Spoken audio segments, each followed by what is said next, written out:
warahmatullahi wabarakatuh. Halo semua, perkenalkan saya Anggun Ardalita dengan NIM 430141982 dari Rombel Pendidikan Kimia 19B. Dalam video ini, untuk memenuhi tugas pembelajaran etnosains, saya akan melakukan rekonstruksi terkait proses pembuatan kerupuk gendar. Video ini akan menampilkan dua tahap. Untuk tahap yang pertama yaitu proses wawancara dengan narasumber. Kemudian untuk tahap yang kedua yaitu proses pembuatan kerupuk gendar. Selamat menyaksikan. Halo semua, di sini saya sudah bersama dengan Ibu Sasti. Beliau merupakan narasumber dalam proses pembuatan kerupuk gendar. Di sini saya akan mewawancarai Ibu Sasti dengan mengajukan beberapa pertanyaan terkait proses pembuatan kerupuk gendar. Ibu dapat menjawabnya sesuai dengan pengetahuan dan apa yang Ibu lakukan saja, nggih? Pertanyaan yang pertama yaitu, apa sih itu kerupuk gendar menurut Ibu? Kerupuk gendar, kerupuk yang terbuat dari beras dimasak menjadi nasi. Oke, baik. Kemudian untuk pertanyaan yang kedua yaitu, bahan-bahan apa saja yang digunakan dalam membuat kerupuk gendar? Pertama, obat gendar, bleng atau bleng, ketumbar, kemiri, bawang putih, garam, sama penyedap rasa. Oke, baik. Kan itu ada beberapa bahan Ibu dalam pembuatan kerupuk gendar. Mungkin ada takaran khusus dalam memasukkannya ke adonan atau bagaimana, Bu?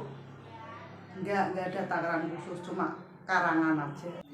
Untuk pertanyaan yang ketiga masih terkait bahan yang tadi, Bu. Mungkin dalam pembuatan kerupuk gendar itu nanti komposisi bahannya kan mungkin ada yang kurang atau ada yang lebih. Nah, itu pengaruhnya terhadap adonan kerupuk gendar bagaimana, Bu? Kalau kebanyakan ketumbar, kerupuknya jadi hitam. Kalau kurang obat gendar, kerupuknya blenyek. Kalau kebanyakan obat gendar, rasanya kerupuknya getar. Mungkin kalau kurang kerupuk gendar, kalau kurang bleng kan jadi blenyek. Jadi itu mungkin kendala saat membuat kerupuk gendar, gitu. Iya. Nggak bisa digiling kalau blenyek. Untuk pertanyaan berikutnya yaitu, mungkin kan Ibu pernah beli kerupuk gendar di pasar, pernah belum, Bu? Pernah. Nah, itu perbedaannya kerupuk gendar yang dijual di pasaran dengan yang Ibu buat itu apa, Bu? Kalau beli di pasar itu rasanya cuma asin aja. Kalau bikin sendiri kan gurih dan renyah. Oh, begitu. Baik, Bu. Terkait bahan yang tadi digunakan itu kan bleng agar bisa menjadi kerupuk gitu kan ya, Bu? Mungkin bleng itu bisa diganti menjadi bahan lain, mungkin tepung kanji atau tepung tapioka, bisa nggak, Bu? Nggak bisa. Pernah coba pakai tepung tapioka jadinya blenyek. Oh, jadi pakai bleng terus nggih, Bu, jadinya? Iya. Terkait proses memasak kerupuk gendar, Ibu, kan itu kerupuk gendar ada proses pengukusan ya. Mungkin pengukusannya itu ada cara tersendiri atau bagaimana, Bu? Ini loh ya, kan beras sudah jadi nasi, terus diulet sama adonan tadi yang tumbar, bawang putih, kemiri, dan garam sama penyedap rasa.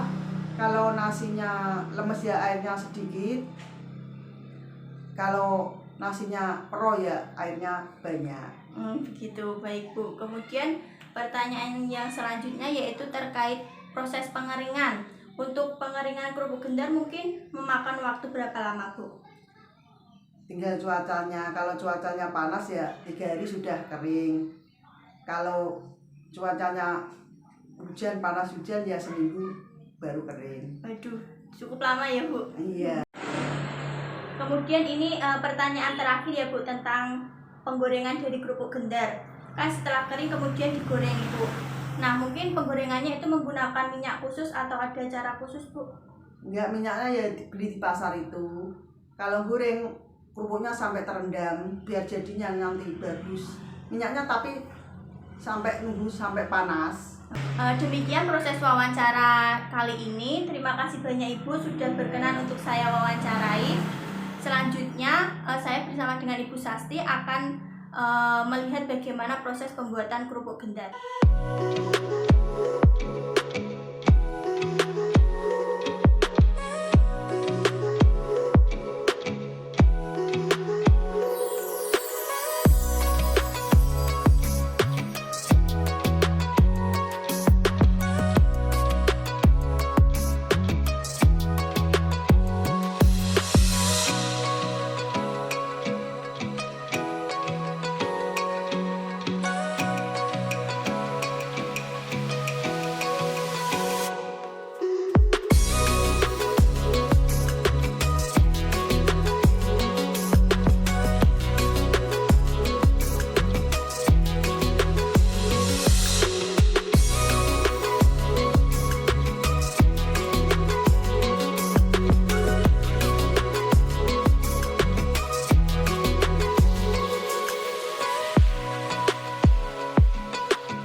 rekonstruksi sains ilmiah pembuatan kerupuk gendar.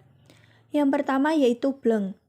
Rumus kimia bleng atau boraks adalah Na2B4O710H2O. Bleng adalah bentuk tidak murni dari boraks, sementara asam borat murni buatan industri farmasi lebih dikenal dengan nama boraks. Cairan bleng biasanya dihasilkan dari ladang garam atau kawah lumpur. Penggunaan bleng pada makanan bertujuan untuk memberikan aroma dan rasa yang khas serta membuat campuran mengembang.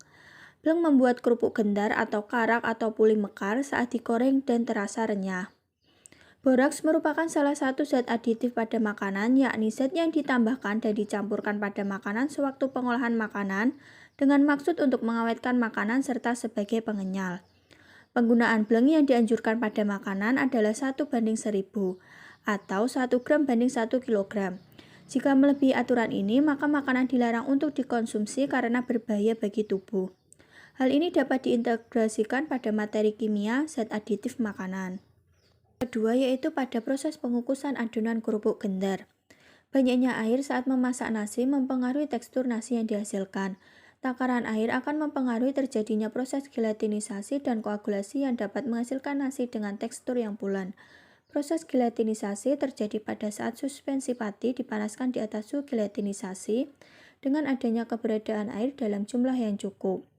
Granula pati dalam endosperma kemudian akan mengalami transisi yang akan mengubah tatanan di mana ikatan hidrogen akan terputus, lalu dilanjutkan dengan mencairnya kristalit. Pembengkakan granula yang bersifat irreversibel dan kelarutan amilosa yang akan mendifusi keluar amilosa dari granula. Kemudian terjadi koagulasi yang akan melepaskan air bebas ke dalam rongga-rongga yang terbuka dan terjadi penyusutan air yang dibebaskan berpindah, serta meningkatkan ukuran dari inti kristal es yang ada. Proses pembekuan dengan demikian membebaskan air dari gel, sementara sebagian mendenaturasi struktur protein. Hal ini kemudian akan mengurangi kecenderungan biji untuk saling bersatu dan untuk hancur atau pecah saat diberi tekanan. Hal ini dapat diintegrasikan pada materi kimia koloid. Demikian video proses rekonstruksi pembuatan kerupuk gendar. Semoga dapat bermanfaat bagi semua. Kurang lebihnya mohon maaf. Akhir kata, wassalamualaikum warahmatullahi wabarakatuh.